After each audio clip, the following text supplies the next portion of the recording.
professionals, I've got a quick question for you. That is, how does an emerging professional develop mastery? For starters, they need to actually build up their discipline-specific technical skills. Then secondly, they need to start applying those skill sets practically and measure the level of competency through performance management processes. So when it actually comes to the 70-20-10 learning model, 70% is usually allocated to on-the-job training, which is why graduates go on role rotations to get some practical work exposures in their respective teams or departments. So on-the-job training is equivalent to practical work tasks. This will then equate to what we call technical skills accumulated.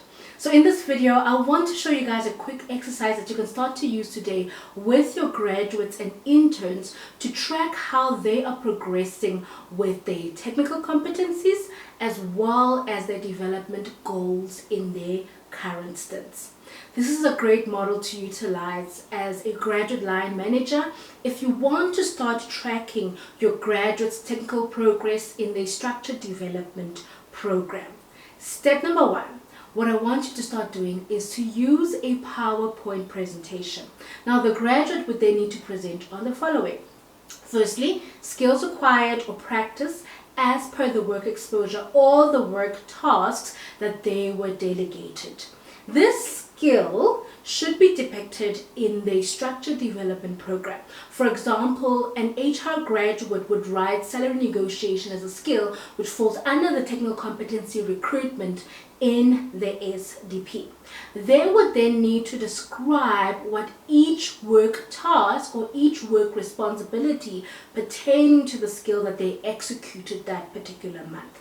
For example, again, an HR graduate and the salary negotiation, they would need to describe the tasks that they did. For example, drafted as well as sent an offer to a candidate. Then using my level of work exposure model, they would then need to rate from 1 to 4 on where this work task lies when it comes to the levels of work. I will be elaborating further on this particular model in my next video. Lastly, they need to then add an action step on how they actually plan to elevate their development as well as their performance for the following month. Now, in between each particular skill as the graduate presents it, you as a line manager can start probing and coaching them on how they should be elevating their performance, their technical competency, as well as they progress accordingly. Your graduate would then need to take notes and then use your feedback as a series of action points that they need to execute the following month. So in my next video tomorrow, I'll be doing a deep dive on my 4 levels of work exposure model. See you guys then.